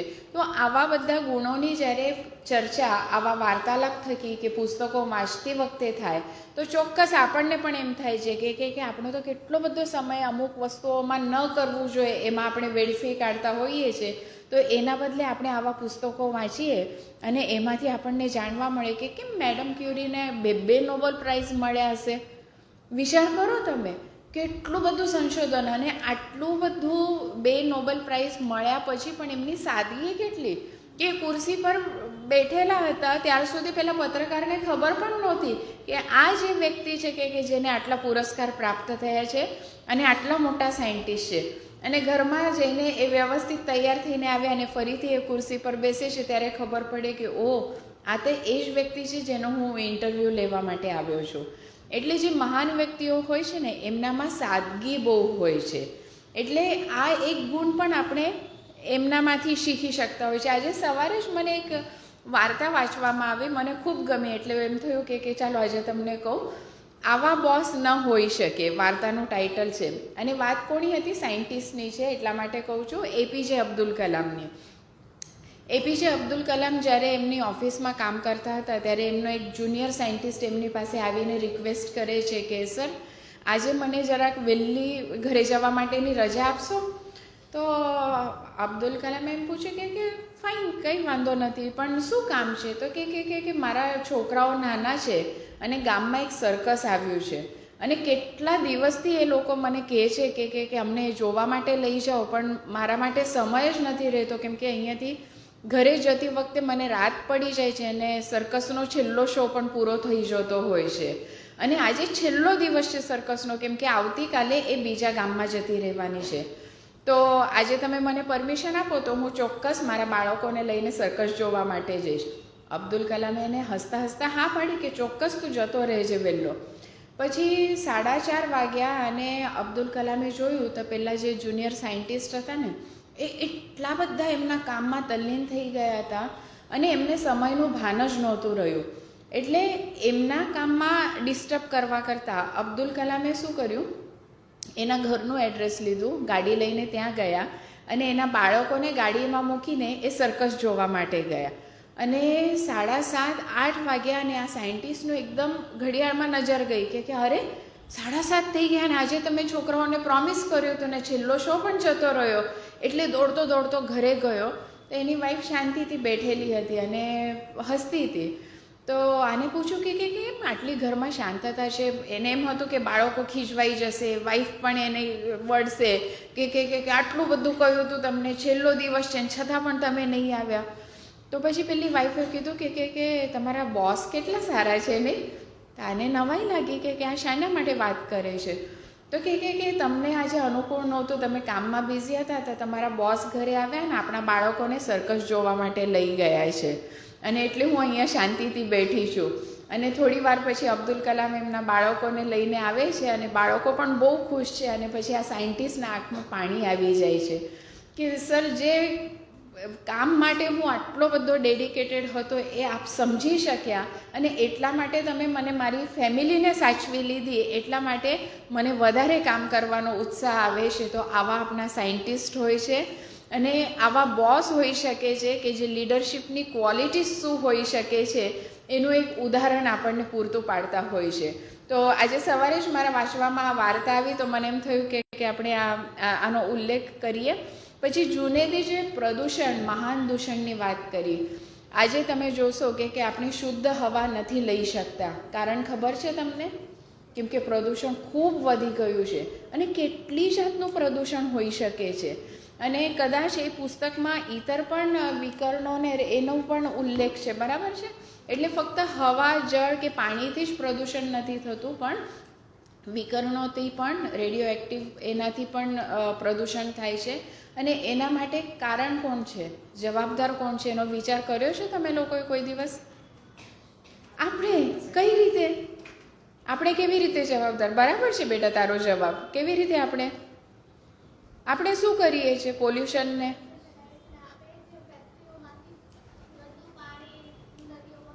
બરાબર છે, એ તો પણ ફેક્ટરી લોકોનું કામ છે, બરાબર છે. પણ આપણે વિદ્યાર્થી તરીકે આપણે કેવી રીતે પ્રદૂષણ કરીએ છીએ? હા, કેટલો મોટો અવાજ કરીએ છીએ, બરાબર છે. ગણપતિમાં ગણપતિ બાપ્પા કહે છે તમને કે જોર જોરમાં ડીજે વગાડીને જ મને વેલકમ કરો, કહે છે? નથી કહેતા. પણ આપણે શું કરીએ છીએ હવે તો? ગણપતિ બાપ્પાને લઈ આવીએ ત્યારે પણ મોટેથી ડીજે ચાલુ કરીએ, વિસર્જન વખતે પણ મોટેથી કરીએ છીએ. જરૂર છે આ બધાની? તો આપણા મુલ્લામાં ગણપતિ હોય તો આપણે એટલું તો કામ કરી શકીએ ને કે આપણે અવાજ ધીરો કરાવી શકીએ. ક્યાં તો જ્યાં જરૂર ના હોય તમે બધા મળીને સામૂહિક ભજન તો કરી શકો છો. એના માટે મોટા લાઉડ સ્પીકર ને ડીજે ચાલુ કરીને અવાજનું પોલ્યુશન કરવાની જરૂર છે નથી. પછી બીજું શું કરી શકીએ આપણે વિદ્યાર્થી તરીકે પોલ્યુશનથી દૂર થવા માટે? હવાનું પ્રદૂષણ છે, શું કરી શકાય? હા, વૃક્ષ વાવી શકીએ. પછી વૃક્ષ વાવી દીધું, આપણે એક નાનું રોપ મૂકી દીધું, તો આપણી જવાબદારી પૂરી થાય? તો શું કરવું જોઈએ આપણે? એની કાળજી લેવાની, એનો ઉછેર કરવાનો, અને એક નાનું અમથું પ્લાન્ટ હોય એમાંથી મોટું વૃક્ષ બને ત્યાર સુધીની જવાબદારી આપણે લેવી પડે. બીજું, પ્લાસ્ટિક પહેલાં તો મને એમ થાય વાપરવું જ નહીં જોઈએ. તમને શું લાગે છે? બોલો. હા, પ્લાસ્ટિક વાપરવું જોઈએ? હવે અહીંયા બેઠેલા આપણે સપોઝ 50 જણા છે ને આપણે નક્કી કરીએ કે અમારે પ્લાસ્ટિક વાપરવું જ નથી, તો તમને એમ થાય છે કે કંઈક પરિવર્તન આવી શકે? શરૂઆત ક્યાંથી કરીએ આપણે? આપણાથી કરીએ, બરાબર છે. હવે આપણે 50 જણા આજે એક એવી પ્રતિજ્ઞા લઈએ કે આજથી અમે પ્લાસ્ટિક બિલકુલ નહીં વાપરીએ, તો ક્યાંથી શરૂઆત થાય? આપણે શાકભાજી માર્કેટ જઈએ, પ્લાસ્ટિકની બેગ્સ એ લોકો આપણને આપે છે. એના બદલે આપણે આપણી જે પણ સાથે બેગ રાખતા હોઈએ એમાં એક કાપડની બેગ કાયમ મૂકે. મારી પર્સમાં કાયમ જ હોય છે. ગમે ત્યારે હું જાઉં તો મારી સ્કૂટરની ડિક્કીમાં અને પર્સમાં એક કાપડની બેગ હોય છે. એટલે કશેથી પણ હું પ્લાસ્ટિક ઘરમાં નથી લાવતી. તમે કરી શકશો? હા, પ્લાસ્ટિકથી શું થાય છે ખબર છે? જમીનની અંદર એટલું બધું આપણે આ પ્રદૂષણ કરીએ છીએ કે વર્ષો સુધી પ્લાસ્ટિક ડિકમ્પોઝ થતું જ નથી. 400 વર્ષ લાગે છે આ વાતને, બરાબર છે. તો કોણ નુકસાન કરે છે? આપણે જ કરીએ છીએ. તો આને આપણે બચાવી શકીએ? આપણે સ્કૂટર પર જતા હોઈએ, તમારી પાસે હજુ લાઇસન્સ નથી આવ્યું, બરાબર છે, પણ મમ્મી પપ્પાની પાછળ બેસીને જતા હોય અને જોરમાં કારણ વગર આપણે હોર્ન મમ્મી કે પપ્પા વગાડતા હોય તો આપણે એમને કહી શકીએ કે આની જરૂર જ નથી. હા, ટ્રાફિક જામ થઈ ગયો હોય, આગળનો વ્હીકલવાળો નીકળી જશે તો ઓટોમેટિક પાછળવાળા નીકળી જ જવાના છે. એના માટે તમારો હોર્ન વગાડવાથી ટ્રાફિક ક્લિયર થવાનો છે? એનાથી શું થશે? સાઉન્ડ પોલ્યુશન જ થશે. તો કેટલી નાની વાતો છે. નળ તમે ખુલ્લો રાખી દો છો, ચાલશે? અત્યારે પાણીનો આપણે બગાડ કરીએ તો ભવિષ્યમાં શું થશે ખબર છે તમને? પાણીની અછત. અત્યારે બેંગ્લોર, તમે ન્યૂઝપેપર વાંચો છો? બેંગ્લોરમાં જોયું? બધા જે બોરવેલ્સ છે તે સુકાઈ ગયા, અને આટલું મોટું આઈટીની સિટી છે અને ત્યાં પાણી જ નથી રહ્યું લોકોના માટે, પીવા માટે પાણી નથી. ચેન્નાઈમાં જોવો છો તમે, અચાનક ડ્રોટ પડી જાય છે, દુકાળ પડી જાય છે, પાણી બહુ બધું આવી જાય, ફ્લડેડ થઈ જાય, ત્યાં તો બિલકુલ પાણી જ આવતું નથી. પછી એને બીજી પણ વાત કરી હતી એર પોલ્યુશનની બધી. તમને ખબર છે AQI એર ક્વોલિટી ઇન્ડેક્સ હોય છે, બરાબર છે? તો સાધારણ 50 થી 75ની અંદર એ એર ક્વોલિટી ઇન્ડેક્સ હોય ને તો તમારી હવા શુદ્ધ હોય, જે તમે બ્રીથ કરી શકો છો, તમે શ્વાસમાંથી શુદ્ધ હવા લઈ શકો છો. પણ એની ઉપર જાય તો શું થાય છે? પ્રદૂષણવાળી હવા તમે લો છો, અને એનાથી શું થાય? અલગ અલગ રોગો થશે, બરાબર છે? લંગ્સના, હાર્ટના બધા જ ઇશ્યુઝ તમને ક્રિએટ થઈ શકે છે.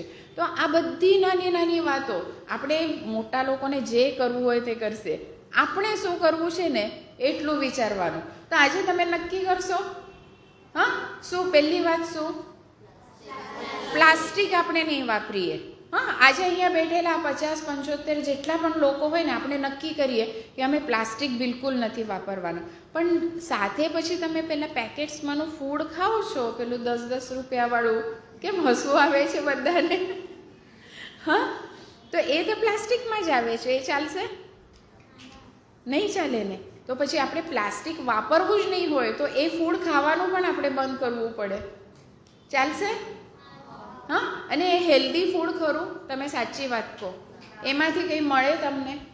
એના કરતાં તમે એક થોડોક રોટલો અને ગોળ ઘી ખાઓ તો એ વધારે હેલ્ધી નહીં કહેવાય? હા, તો પછી આપણે એવું કરીએ તો ચાલે?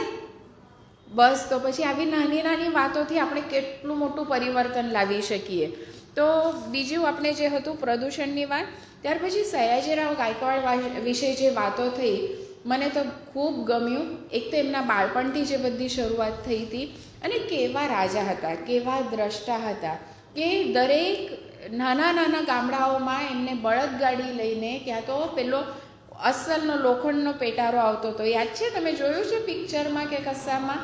હા, એમાં પુસ્તકો મૂકીને ગામે ગામ જતા હતા ને ત્યાં જઈને લોકોને વાંચતા કર્યા હતા. ને એના જ ભાગરૂપે આ આપણી શ્રી સયાજી વૈભવ સાર્વજનિક પુસ્તકાલય છે, એની પણ શરૂઆત થઈ હતી. અને આ લાઇબ્રેરીને કેટલા વર્ષ થયા છે ખબર છે? સયાજીરાવ ગાયકવાડને કેટલા વર્ષ થયા? અત્યારે એને કોઈ 161. અને આ લાઇબ્રેરીને કેટલા વર્ષ થયા? 125 વર્ષ પૂરા થયા છે. વિચાર કરો કે સયાજીરાવ ગાયકવાડે તે વખતે કેટલી દૂરદર્શિતાથી આ બધી શરૂઆત કરી હતી, અને કેવા એ રાજા હતા કે જેમને સ્ત્રી શિક્ષણને પ્રોત્સાહન આપ્યું. આજે આપણે અહીંયા ઘણી બધી વિદ્યાર્થીનીઓ છે, ગર્લ્સ છે, તો આજે આપણે ભણીએ નહીં તો આપણને ખબર છે કે એના શું શું પરિણામ આવી શકે છે. તો એક રાજાનામાં આ વિઝન હતું. ત્યાર પછી એમને ગરીબોનો ઉદ્ધાર કર્યો, વિદ્યાર્થીઓને શિષ્યવૃત્તિ આપી, જેમાંથી એક આંબેડકર પણ હતા. ત્યાર પછી કલાને પ્રોત્સાહન આપ્યું, ધર્મને મહત્ત્વ આપ્યું, વડોદરાને સુશાસિત કર્યું, અને એટલા માટે જે આદર્શ રાજવી હતા. ત્યાર પછી ભૃગુએ લાલા લજપત રાયની વાત કરી. એની શરૂઆત મને ખૂબ ગમી કે એક સ્ટોરીના ફોર્મમાં એને શરૂઆત કરી, અને ત્યાર પછી પુસ્તક નાનું છે, પણ આ જો દેશપ્રેમની, દેશભક્તોની આપણે વાતો ના કરીએ તો આપણને આપણો ઇતિહાસ ખબર ના પડે. અને જ્યાર સુધી આપણો ઇતિહાસ આપણને ખબર ના પડે ને, ત્યાર સુધી આપણા વર્તમાન અને ભવિષ્ય વિશે આપણે ગૌરવ કે ગર્વ ના અનુભવી શકીએ. એટલા માટે આ બધી વાતો આપણે કરવાની હોય છે. આપણા દેશભક્તોએ જે ત્યાગ, સમર્પણ, ધગસ, એમની જે વીરતા હતી, દેશપ્રેમ હતું, એની જે વાતો કરી તે ખૂબ જ આપણે સાંભળવા જેવી હતી, એમાંથી ખૂબ આપણે જાણવા જેવું હતું. તો આજે આ 4 પુસ્તકો વિશે જે સરસ માહિતી આપણને મળી છે, ત્યાર પછી મનમાં તો ખૂબ બધા પ્રશ્નો ઉદ્ભવે છે, કેટલું બધું જાણવાનું મળે છે. તો આજે આપણે એ ચર્ચા માટે આ મંચ હવે ખુલ્લો રાખીએ છીએ. જે પણ તમારા મનમાં પ્રશ્ન આવે ને, તમને સ્કૂલમાં ટીચર એમ કહે ને કે એ બહુ વાત નહીં કરવાની, બહુ પૂછવાનું નહીં, એવું કહે ને, અવાજ નહીં કરવાનો, અહીંયા તમને બધી જ છૂટ છે. ઓકે? તમારા મનમાં જે પણ પ્રશ્ન આવે ને ત્યાં ચારે ચાર વક્તાઓને તમે પૂછી શકો છો, બરાબર છે. અને પછી તમને એમ થાય કે આ પુસ્તકમાં આ હતું એ મેં જાણી લીધું, હવે પુસ્તકમાં અંદરથી બીજું કંઈક મારે જાણવું છે, તો મારે તો પુસ્તક વાંચવું છે, તો આ લાઇબ્રેરીમાં અહીંયા બધા જ પુસ્તકો અવેલેબલ છે, બરાબર છે. શું કરવાનું છે એના માટે ખબર છે? અહીંયા લાઇબ્રેરીમાં વાંચવા આવવું હોય તો નથી ખબર? મેમ્બરશિપ લેવાની છે. શું કરવાનું મેમ્બરશિપ માટે? ફક્ત તમારું આઈ કાર્ડ ક્યાં તો આધાર કાર્ડ આપવાનું. અને કેટલા પૈસા આપવાના મેમ્બરશિપ લેવા માટે? કોણ કહેશે? કેટલા પૈસા? હા હા હા તમે રજા હોય ત્યારે શું કરો? એન્ટરટેનમેન્ટ માટે જાઓ તો કશે મેળામાં જાઓ? જાય છે કોઈ? નહીં? પછી ક્યાં જાઓ તમે? શું કરો? મોટેથી બોલો ને, મને નથી સંભળાતું. ક્યાં જાઓ છો તમે? ફ્રેન્ડના ઘરે જાઓ છો. ઓકે. પછી બગીચામાં જાઓ છો. પછી દમણ રમવા જાઓ છો. ક્યાં જાઓ છો? લુન્સીકુઈના મોટા ગ્રાઉન્ડ પર જાઓ છો. તો એવી રીતે વેકેશનમાં લાઇબ્રેરી અવાય? હા, બુક્સ વાંચવા માટે અવાય. તો અહીંયા જે મેમ્બરશિપ લેવાની હોય છે ને, એ મેમ્બરશિપ ટોટલી ફ્રી છે. તમારે એક રૂપિયો પણ નથી ભરવાનો, બરાબર છે. અને પછી તમને અહીંયાથી એક કાર્ડ આપવામાં આવશે કે તમે મેમ્બર બની ગયા. ભલે ને તમે રોજની એક બુક વાંચો, અઠવાડિયામાં એક બુક વાંચો, મહિનામાં 5-6 બુક્સ વાંચી કાઢો. હવે તો વેકેશન પડવાનું છે. હા, તમારી પાસે તો ટાઈમ જ છે. અને આ બુક્સ વાંચવાથી કેટલા બધા ફાયદા થાય છે. અમારી પાસે એવા બાળકો છે કે જે વેકેશન દરમિયાન 100-150 પુસ્તકો વાંચે છે. અને પછી એનો ફાયદો શું થાય છે ખબર છે? એ લોકો જ્યારે સ્કૂલમાં ભણતા હોય ને ત્યારે એમનો પહેલો નંબર આવે, બીજો નંબર આવે. તમને ચાલશે? આવા ફાયદા થાય તો તમને ચાલશે? હા, ઈતર વાંચન કરીને જો આવો મસ્ત તમારો નિબંધ સુધરી જાય, પછી સારા જવાબો લખતા થઈ જાઓ, હિન્દી ઇંગ્લિશ તમારું સુધરી જાય, તો કેવી મજા આવે. હા, ચાલો તો પછી આજે ક્યાંથી શરૂઆત કરીએ? પ્રશ્નોત્તરીની. કોના મનમાં પ્રશ્ન છે?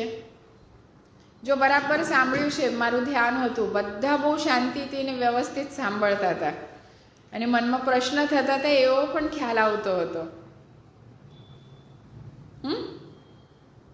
એકદમ મસ્ત બિંદાસ પૂછજો, પૂછી શકો છો. ક્યાંથી શરૂઆત કરીએ? ચાલો.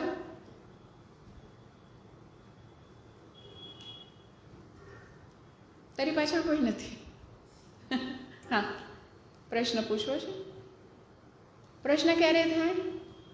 જ્યારે આપણે વિચારતા થઈએ છીએ ને આપણે બરાબર સાંભળ્યું હોય. હા, પૂછવાનું બેટા. હા, ચાલ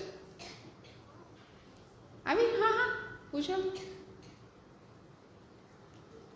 બી તારે છે? પૂછી શકાશે, કોઈને પણ પૂછી શકે. હા, શરૂઆત કર તું. હા હા હા, ઊભી થા. કોના માટે છે પ્રશ્ન? આ લે, માઇક લે.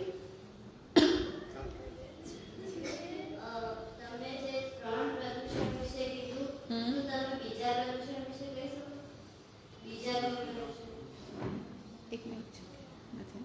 3 પ્રદૂષણ સિવાય તને બીજા પ્રદૂષણની માહિતી છે એમ પૂછે છે.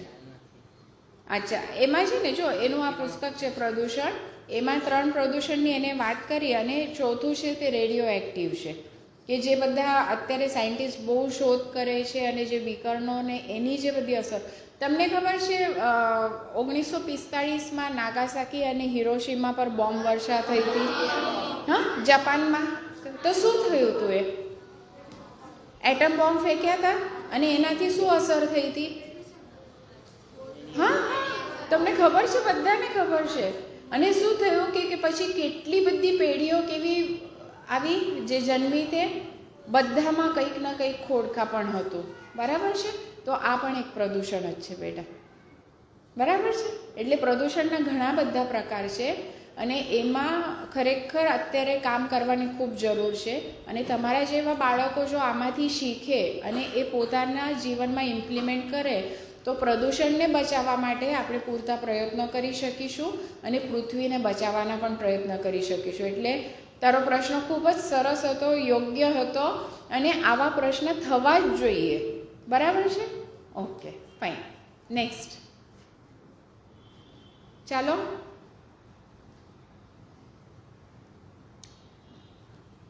પૂછો.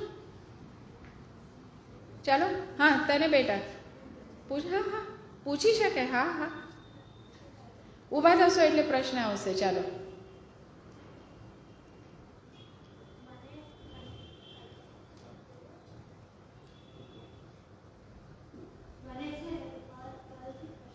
હા, એ હું વાંચીશ અને તું બી વાંચજે તો મને બી ખબર પડશે, તને બી ખબર પડશે. અત્યારે આ મેં જે પુસ્તક વાંચી છે એમાં હજુ આ બ્રહ્મો સમાજ ખાલી એ જે બ્રહ્મો સમાજ જે છે એ સમાજની જ વાત કરેલી છે કે સયાજીરાવ ગાયકવાડે આ બધા સમાજને પ્રોત્સાહન આપેલો, મદદ કરેલી. એટલે હું એ જરૂર વાંચીશ અને આ બધાની સામે એનું વાર્તાલાપ બી કરીશ અને તું બી વાંચ એટલે તને બી સમજ. ગુડ. ચાલો પછી. હા. હમ.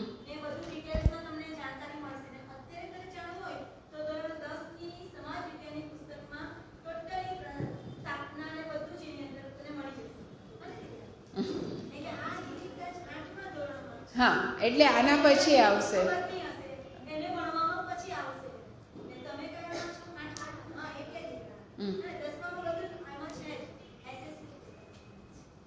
ઓકે, પછી આ બાજુથી કોણ પૂછે? ચાલો, બેસવાનું નથી, આપણે બહુ બધું કામ કરવાનું છે પછી. શું તમે આવું કરશો ને તો પછી આપણે જે સ્ટેજ કોન્ફિડન્સ આવવો જોઈએ ને તે કેવી રીતે આવશે? તમારે અહીંયા બોલવા આવું છે? બોલવું છે તમારે? પછી જૂન મહિનાથી કોઈ પુસ્તક પર વાર્તાલાપ આપવો છે? તમે પણ આવી શકશો ને અહીંયા આવીને બોલી શકશો તમારા ગમતા પુસ્તક વિશે. હા, તું આપી શકે જવાબ. માઇક આપો ને. બ્રહ્મો સમાજની સ્થાપના રાજારામ મોહન રાય કરેલી. બરાબર. આ પ્રશ્નનો જવાબ હું એટલા માટે નહોતી આપતી, મારે હજુ પણ સમય આપવો હતો આ લોકોને કે કોઈક વિચારીને જવાબ આપી શકે છે કે નહીં. ઓકે, એટલે આપણે સમાજ વિજ્ઞાન ખાલી માર્ક્સ લાવવા પૂરતું નથી વાંચવાનું. બરાબર છે? એની પાછળ શું બની ગઈ છે ઇતિહાસમાં, ઘટનાઓ શું બન્યું છે અને અત્યારે એના આપણને શું રિઝલ્ટ્સ મળે છે એના વિશે પણ વિચાર કરવાનો છે. એટલા માટે આપણને આ બધા વિષયો હોય છે. ઓકે, ચાલો પછી તમે પણ અંદર એકબીજાને પૂછી શકો. હા, પ્રશ્ન વક્તાઓ છે તે પણ એકબીજાને પૂછી શકશે પ્રશ્ન. તને કોઈકને પૂછવું હોય ભૃગુ તારે તો આ લોકોને તારે પૂછવો છે કોઈ? ઓકે, છે કોઈને પ્રશ્ન છે બેટા? હજુ આપણી પાસે સમય છે. ઓકે, હું આજની વાતને એવી રીતે સ્વીકારું છું કે તમે સૌ પહેલી વખત આવ્યા છો અને તમારા માટે આ પહેલો અનુભવ છે. એટલે વાર્તાલાપ પછી કેવી રીતે પ્રશ્નો કરવાના છે કદાચ તમને અત્યારે ખ્યાલ નથી આવતો, પણ હવે તમને આઈડિયા આવી ગયો કે અહીંયા પુસ્તકોની વિશે વાતો થાય છે, એ પુસ્તકોની અંદર શું લખાયેલું છે એની બધી જાણકારી મળે છે અને ત્યાર પછી એના પર પ્રશ્નોત્તરી થાય છે. એટલે બીજી વખત આવશો ત્યારે તૈયારીમાં આવશો. હા ને? આજે મને એમ લાગે છે કે થોડુંક તમને એમ થાય છે કે કેવી રીતે વાત કરીએ, મને કોઈ કહેશે કે મને કોઈ હસશે કે હું ઊભી રહું તો મને 4 જણા જોશે કે એવું લાગે છે ને? હા ને? પણ તમારા મનમાં બધાના પ્રશ્નો તો છે જ. વાંધો નથી, પણ બીજી વખત આપણે ચોક્કસ પ્રયત્ન કરીશું. અને વેકેશનમાં તમારા શું પ્રોગ્રામ છે? મામાના ઘરે જવાના છો? પછી બીજું શું કરવાના છો? હા, રમવાના છો. ઓકે. હવે રોજ તમને તાપમાં બપોરે એમ થાય કે શું કરવું છે, ઘરમાં મમ્મી પપ્પા કે ના હા બહાર નથી જવાનું, બહુ તાપ છે અત્યારે, ઘરમાં બેસીને પછી આપણે શું કરીએ, ટીવી ક્યાં તો મોબાઈલ. આપણે એ નથી કરવું, પણ કંઈક મસ્ત કામ કરવું છે વેકેશનમાં, જેમાંથી આપણો વિકાસ પણ થાય, આપણને બહુ બધું નોલેજ મળે, માહિતી મળે. એવું કંઈક કરવું હોય તો શું કરવું છે? પુસ્તકો વાંચવા છે. પુસ્તકો વાંચવા ક્યાં આવશો? હવે જો હું તમને થોડીક વેકેશન વાંચનોત્સવની માહિતી આપું. સયાજી લાઇબ્રેરીમાં છેલ્લા લગભગ 15-20 વર્ષથી છે ને વેકેશન વાંચનોત્સવ થાય છે. 23મી એપ્રિલ શું હોય છે ખબર છે? વિશ્વ પુસ્તક દિવસ હોય છે. હા, તો તે દિવસથી આપણા વાંચનોત્સવની શરૂઆત થાય છે. અને અહીંયા તમને છે ને એમ લાઈન દેખાશે, 50-100 છોકરાઓ લાઈનમાં ઊભા હોય છે. શાના માટે? લાઇબ્રેરીમાં બુક્સ લેવા માટે આવે છે. અને તમે આવશો તો તમને પણ અહીંયા તમારા જેવા છોકરાઓ માટે 25,000 બુક્સ છે. કેટલી? હા, એટલે એમાં ગુજરાતી છે, હિન્દી છે, ઇંગ્લિશ છે. વાંચવાની મજા આવશે બધાને, બરાબર? પંચતંત્રની છે, રામાયણ છે, મહાભારત છે, ઈસાપની છે, તેનાલીરામ છે, અકબર બિરબલ છે, છોટું મોટું છે, બધી જ વાર્તાઓ તમને વાંચવાની મળશે. મજા આવશે તમને? તો 5 પુસ્તકો જે વાંચશે ને એને 1 નોટબુક ફ્રી મળશે ઇનામમાં. જો એનો કેવો અવાજ, બરાબર છે? તો એક જણ જો 5 પુસ્તક વાંચે તો એને 1 નોટબુક મળે. હવે જો તમે 100 પુસ્તકો વાંચો તો તમને કેટલી નોટબુક મળશે? 20 મળશે. તમને આખા વર્ષ દરમિયાન સ્કૂલમાં કેટલી બુક્સ જોઈએ? નોટબુક્સ 10-15 જોઈએ. હા, તો એની સામે તમને કેટલી મળશે? 20. એટલે મમ્મી પપ્પાને ખર્ચો થશે? તમે તમારી કમાણીમાંથી કમાશો. ગમશે? બરાબર. પછી દર બુધવારે અને શુક્રવારે આપણે ત્યાં મોટિવેશનલ મૂવીઝ બતાવવામાં આવે છે. એટલા ફાઇન મૂવીઝ હોય છે. અહીંયા પ્રોજેક્ટર સ્ક્રીન પર ચાલુ હોય, બધા છોકરાઓ અહીંયા 50-100 જણા મૂવીઝ જોતા હોય. પણ ખાલી એ મૂવી એટલે પિક્ચર આમ જોવાનું ને એન્ટરટેનમેન્ટ એવું નહીં હોય. એવા મૂવીઝ હોય છે કે જેમાં તમારા જેવા નાના બાળકોએ કામ કર્યું હોય અને એમાંથી કંઈક સંદેશો મળે છે, અને પછી પિક્ચર જોઈને છેલ્લે એના વિશેની બધી ચર્ચાઓ થાય છે. ગમશે? પછી આપણે ત્યાં લગભગ 100 થી 150 ગેમ્સ છે. બધી બૌદ્ધિક ગેમ્સ છે. રમવાની મજા આવશે. રોજ સવારે 10 થી 12 અહીંયા તમને ગેમ્સ રમવા માટેનો ટાઈમ મળશે. બુધવારે ને શુક્રવારે અહીંયા મોટિવેશનલ મૂવીઝ બતાવવામાં આવશે. લાઇબ્રેરી સવારે 9:30 થી સાંજે 6:30 સુધી તમને બુક્સ આપવા માટે ખુલ્લી રહેશે. અને એના પછી પણ કેટલા બધા વર્કશોપ્સ છે ખબર છે? ગીતા તમને હવે સ્કૂલમાં કમ્પલસરી થવાની છે, બરાબર છે? ગીતાનો અધ્યાય ને બધો. તો એ હવે તમારે અહીંયા આખો 12મો ને 15મો અધ્યાય તમને મોડે કરાવી દેશે, સ્પષ્ટ ઉચ્ચારણ સાથે. મજા આવશે? બરાબર. પછી છે યોગ. યોગા કરવાનું ગમે છે તમને? પ્રાણાયામ, બરાબર, એ થશે. પછી અત્યારે તમે આમ કોઈકને વાર્તા કરો કે એક રાજા હતો, એક રાણી હતી, અને એને બે આમ કરીને કહેશો તો મજા આવશે? નહીં આવે. પણ એકદમ ઇન્ટરેસ્ટિંગ, એક મોટું રાજ્ય હતું, એક રાજા હતો અને એને એક સુંદર રાણી હતી. કયું સારું લાગે છે? બીજા નંબરનો. તો વાર્તા કેવી રીતે કહેવાની ને એના પણ વર્કશોપ્સ અમે રાખ્યા છે. હા, તો તમે કંઈ પણ વાત કરવા જશો ને આમ ઇન્ટરેસ્ટિંગ રીતે કહેવા જશો ને તો બીજાને સાંભળવાવાળાને પણ મજા આવશે. પછી એક અમે ડ્રામાનું વર્કશોપ રાખ્યું છે. 7 દિવસના વર્કશોપમાં એક આખું નાટક તમારી પાસે તે ભજવાશે. અને પછી આપણો જ્યારે સમાપન કાર્યક્રમ હશે ને ત્યારે એની રજૂઆત થશે. પછી પેઇન્ટિંગ્સ થશે. અહીંયા આવીને તમે ક્રાફ્ટ, પેઇન્ટિંગ એના પણ બધા વર્કશોપ્સ કરી શકશો. હવે આ બધા વર્કશોપ તમે જો બહાર કરવા જાઓ ને, અહીંયા બહુ બધા હોય છે. નવસારી શહેરમાં ઘણા બધા વેકેશનમાં લેતા હોય છે. તો કેટલા પૈસા લે છે ખબર છે? 2,000 રૂપિયા એક વર્કશોપના લે છે. કેટલા? 2,000 રૂપિયા. હવે તમારે 5 વર્કશોપ્સ કરવા છે તો વેકેશનમાં કેટલા ખર્ચવા પડે? 10,000. મમ્મી પપ્પાને કહેશો તો આપશે તમને?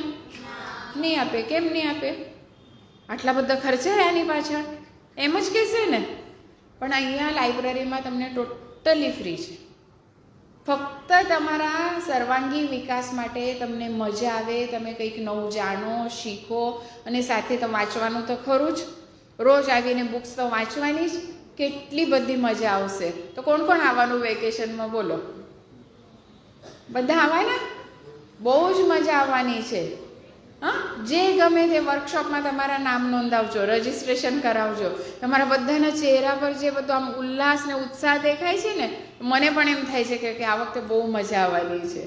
ઓકે, તો આજના વાર્તાલાપમાં હું નીતાબેનને વિનંતી કરું છું કે શ્રેષ્ઠ પ્રશ્ન, શ્રેષ્ઠ જવાબ અને કંઈ પૂરક માહિતી હોય તો એના વિશેનું આપ અહીંયા ડિક્લેર કરજો. યસ ટીચર, કંઈ કહેવું તો?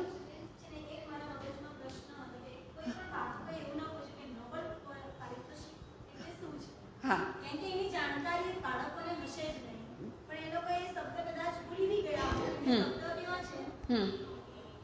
નોબેલ પારિતોષિક એવોર્ડ એ તમે કદાચ ઉર્વશી બેનના વક્તવ્યમાં પહેલી બાજુ મહાન વૈજ્ઞાનિકોમાં સાંભળ્યું હશે. આ શું છે એની જાણકારી આપણને નથી. તો આ નોબેલ પારિતોષિક એ વિજ્ઞાન ક્ષેત્રનો એક એવોર્ડ છે. તેમાં જે મહાન વૈજ્ઞાનિકો જે થઈ ગયા છે, જે ઉપયોગી સંશોધનો જે છે તેને લગતો એવોર્ડ છે. તો આપણે પણ વિજ્ઞાન ક્ષેત્રે તમે મિત્રો જો ભણી રહ્યા છો, તમે પણ વિજ્ઞાનમાં આગળ વધો, સફળતા પ્રાપ્ત કરો અને નોબેલ પારિતોષિક એવોર્ડ પ્રાપ્ત કરો એવી અમે સૌ અપેક્ષા રાખીએ. અને આ એવોર્ડની વધુ જાણકારી તમને જોઈતી હોય તો તમે YouTube પર સર્ચ કરો. અત્યારે શું છે, આપણે કંઈક જાણકારી ન હોય તો આપણે તરત જ YouTube પર જઈને સર્ચ કરીને જોઈશું. તો બાળકોએ આ એક પ્રશ્ન મારા મગજમાં તો હતો જ કે કોઈ પૂછશે, પણ કદાચ બાળકો એવા છે કે કદાચ એ શબ્દ યાદ ન રહ્યો હોય. Thank you teacher. અને મને એમ થઈ શકે કે એના વિશેના આપણી પાસે લાઇબ્રેરીમાં પુસ્તકો પણ ઘણા છે, એટલે બેટર કે એ લોકો અહીંયા આવીને પુસ્તકો વાંચે, એમાંથી માહિતી મેળવે તો વધુ એમને આ એડ ઓન થશે. એટલે થેન્ક યુ તમારી ઇન્ફોર્મેશન માટે. અને આજના આ ચારે ચાર જે બાળ વક્તાઓ છે એમનું તો આપણે અભિનંદન કરીએ જ છે, પણ આ દીકરી ખાસ આલીપોરથી અહીંયા વાર્તાલાપ આપવા માટે આવી છે અને એના આ ટીચર છે.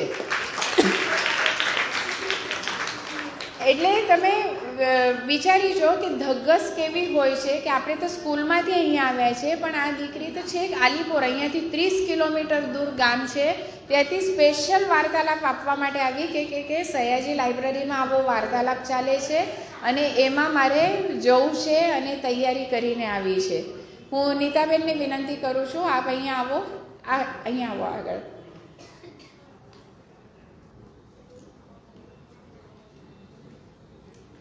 આજનો વાર્તાલાપ ચાલો. આજનો વાર્તાલાપ ખૂબ સરસ રહ્યો, પણ તેની સામે પ્રશ્નો કરી થોડી ઓછી થઈ. વિદ્યાર્થીઓ, બાળકો બધા નવા હશે. એમાં શ્રેષ્ઠ પ્રશ્નમાં કુમારી દર્શનાએ પૂછી બ્રહ્મ સમાજની સ્થાપના કોણે કરી એને જાય છે, અને શ્રેષ્ઠ જવાબમાં જુને બ્રહ્મ સમાજની સ્થાપના રાજારામ મોહનરાયે કરી.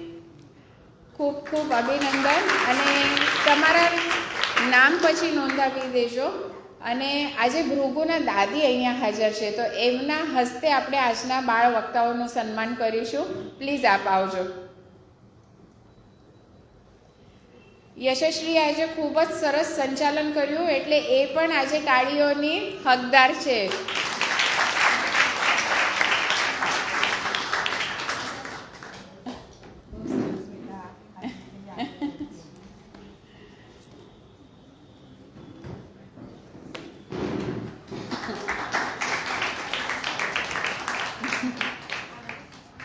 યશસ્વી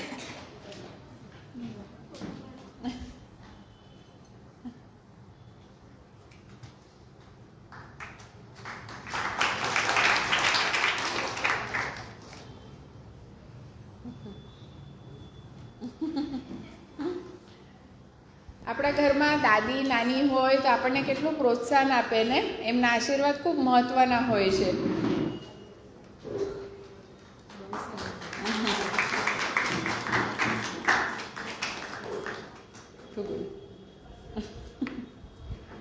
આ બાજુ એક જ ફોટો આવશે.